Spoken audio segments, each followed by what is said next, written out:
Good morning all students and welcome in my channel Vishal Kumar GPS. तो फिर आज हम एक नई जानकारी के साथ जो पिछले मैं 6-7 दिनों से जो सीरीज को पढ़ा रहा हूँ उस सीरीज से फिर मैं एक नई जानकारी को लेकर आपके बीच में आया हूँ। हम प्रत्येक दिन ये श्रृंखला को चला रहे हैं और अभी लगभग 15 से 20 दिन तक ये श्रृंखला चलेगी और उसमें हम एसएससी, बीएसएससी, बीपीएससी, रेलवे और यूपीएससी जैसे टफेस्ट एग्जाम में जो क्वेश्चन को एक बार नहीं, दो बार नहीं, बार बार दोहराया जाता है उस क्वेश्चन को हम इसमें आपको बता रहे हैं। तो देखिए हम चलते हैं अपने की ओर। अब जिस तरह से मैं क्वेश्चन आपको बता रहा हूँ, निश्चित तौर पर जो स्टूडेंट्स कंपटीशन के एग्जाम में बैठते हैं, निश्चित तौर पे हमारा जो प्रश्न मैं बता रहा हूँ वो क्वेश्चन आपको मतलब कंपटीशन एग्जाम में 60 से 70% लड़ जाएगा। और जो मेरे चैनल को अच्छे से जान जाएंगे वो तो निश्चित तौर पे कंपटीशन एग्जाम में सफल हो जाएंगे। तो चलिए चलते हैं। पहला माय फर्स्ट क्वेश्चन, मेरा पहला सवाल है कि पंचतंत्र के लेखक कौन है। पंचतंत्र किताब है, उसमें तरह तरह की कहानियां छपी होती है जिसको सभी लोग बड़े चाव से पढ़ते हैं। जैसे कि गोदाम जो प्रेमचंद लिखे हैं, गोदाम भी एक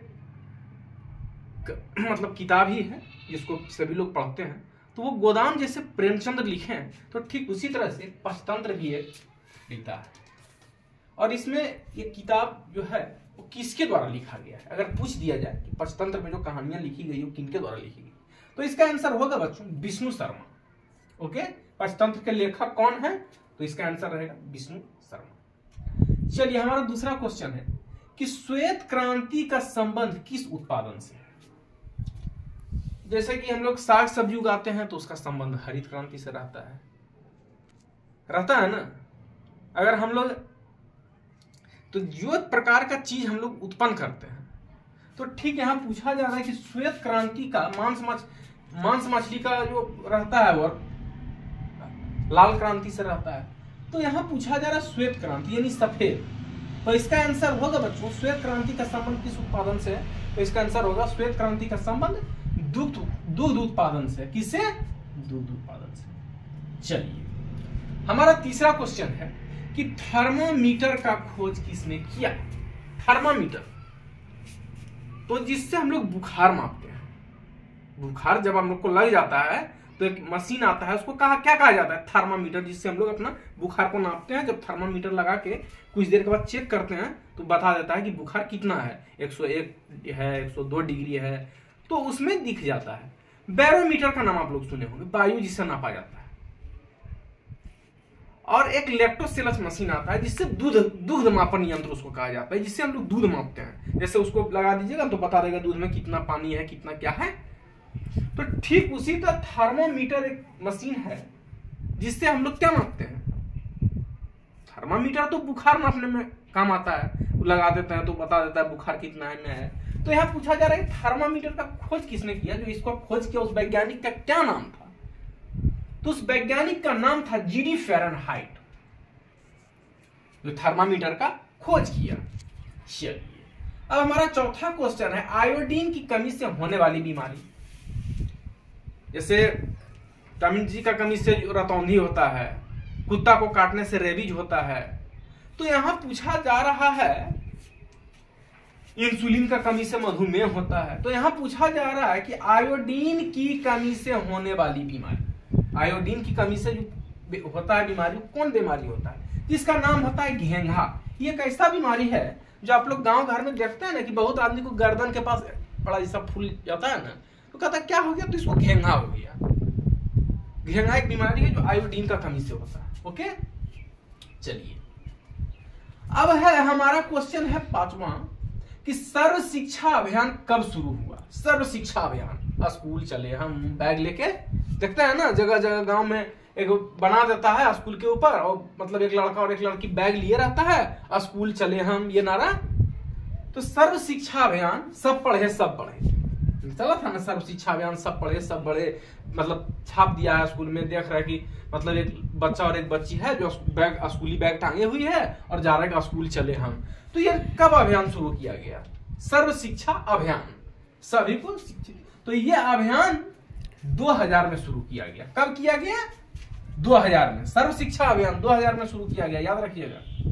चलिए मौसम वैज्ञानिक अब है हमारा छठा क्वेश्चन कि मौसम वैज्ञानिक के नाम से किस नेता को कहा जाता है।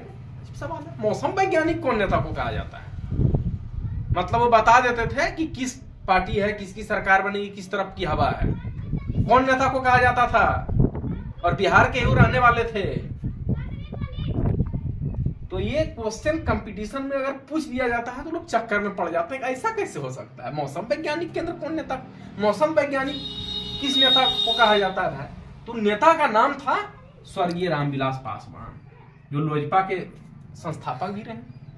लोजपा का इन्होंने गठन किया था, लोक जनशक्ति पार्टी। इनके पुत्र हैं अभी चिराग पासवान, जो कि केंद्र में मंत्री हैं, इन्हीं के पुत्र हैं। हालांकि रामविलास पासवान जी बहुत बड़े लीडर रहे हैं, वो कांग्रेस के कार्यकाल में मंत्री रहे, लालू जी के भी कार्यकाल में मंत्री रहे, और मोदी जी के भी मंत्री रहे। बहुत बड़े नेता थे। उनको कहा जाता था मौसम वैज्ञानिक। उनको मौसम वैज्ञानिक के नाम से जाना जाता था। वो हाजीपुर से चुनाव लड़ते थे और वहां से ही सांसद बने थे। तो इसका आंसर होगा कि मौसम वैज्ञानिक के नाम से किस नेता को कहा जाता है? तो इसका आंसर होगा स्वर्गीय रामविलास पासवान। उनको मौसम वैज्ञानिक कहा जाता था। चलिए अब है हमारा 7वां क्वेश्चन कि दिल्ली का पुराना नाम क्या है? दिल्ली तो अभी ना पड़ा, दिल्ली नई दिल्ली, लेकिन उसका पुराना नाम क्या था? पड़ जाता है भाई कि दिल्ली का पुराना नाम क्या है। तो मैं बता देता हूं, इसका आंसर होगा बच्चों हस्तिनापुर। हस्तिनापुर दिल्ली का पुराना नाम है। दिल्ली का पुराना नाम अगर आप लोगों से पूछ दिया जाए क्या है, तो हस्तिनापुर है। अब हमारा 8वां क्वेश्चन है कि पटना का पुराना नाम क्या है? अब दिल्ली का तो पुराना नाम हस्तिनापुर है, पटना का पुराना नाम क्या है? पटना का जो पुराना नाम है बच्चों, वो है पाटलिपुत्रा।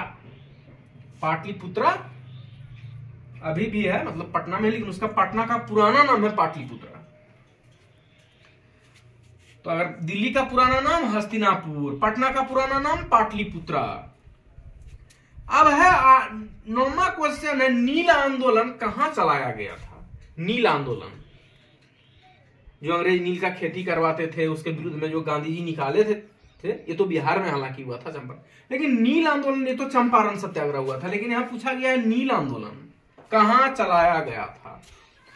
वहां पर ऑप्शन रहेगा बिहार, झारखंड, बंगाल। तो आपको किसमें मारना है? बंगाल में टिक मारना है। किसमें मारना है? कहां चलाया गया था? तो बंगाल में चलाया गया था। ओके, चलिए 10वां और अंतिम क्वेश्चन है कि विष्णुपद मंदिर कहां स्थित है? विष्णुपद एक मंदिर है जहां विष्णु भगवान का होता है, कि नदी के किनारे बसा हुआ है, लेकिन कहां है? पूछा जा रहा है कि कहां है। तो इसका आंसर होगा बच्चों गया, बिहार। गया के बिहार राज्य में स्थित है। गया, जो कि जहां फल्गु नदी भी के किनारे बसा हुआ है गया, और विष्णुपद मंदिर गया में ही स्थित है। अगर आप लोग से पूछ दिया जाए सवाल कि विष्णुपद मंदिर कहां स्थित है, तो गया में स्थित है। तो ये क्वेश्चन था बच्चों, वो किससे रिलेटेड मैं आपको बता रहा हूं। पिछले मैं 6-7 दिनों से जो सीरीज लेकर आ रहा हूं, वो SSC, BSSC, BPSC, railway, MTS, यहां तक कि यूपीएससी जैसे टफेस्ट एग्जाम में इस क्वेश्चन को एक बार नहीं, 2 बार नहीं, बार-बार दोहराया जाता है। तो देखिए क्वेश्चन इस प्रकार है, पंचतंत्र के लेखक कौन है? विष्णु शर्मा। श्वेत क्रांति का संबंध किस उत्पादन से? दूध उत्पादन। थर्मोमीटर का खोज किसने किया? जी.डी. फ़ारेनहाइट। आयोडीन की कमी से होने वाली बीमारी? घेंघा। सर्व शिक्षा अभियान कब शुरू हुआ? सन 2000। मौसम वैज्ञानिक के नाम से किस नेता को जाना जाता था? स्वर्गीय रामविलास पासवान थे, जो अब नहीं रहे। दिल्ली का पुराना नाम क्या है? हस्तिनापुर। पटना का पुराना नाम क्या है? पाटलिपुत्रा। नील आंदोलन कहां चलाया गया था? बंगाल। विष्णुपद मंदिर कहां स्थित है? गया, बिहार। तो ये जो मैं सीरीज आपको बता रहा हूं दोस्तों, वो बड़े बड़े कंपटीशन एग्जाम से रिलेटेड है, जो आए दिन बराबर इस प्रश्न का जो है उठते रहता है कंपटीशन के एग्जाम में। तो फिलहाल विशाल कुमार जी के जीएस में इतना ही। मैं फिर आगे मिलूंगा, एक नई, फिर मैं कल आऊंगा नया सीरीज लेके, उसमें नई जानकारी होगी। तो जो स्टूडेंट्स कंपटीशन की तैयारी कर रहे हैं, हमारे इस चैनल को लाइक करें, सब्सक्राइब करें, अपने अपने मित्रों को शेयर करें। और बेल आइकन घंटी को दबा दें। हम प्रत्येक दिन फिर कल नई सीरीज के साथ मैं मिलूंगा। अभी के लिए फिलहाल विशाल कुमार जी के जीएस में इतना ही। तब तक के लिए भी थैंक यू।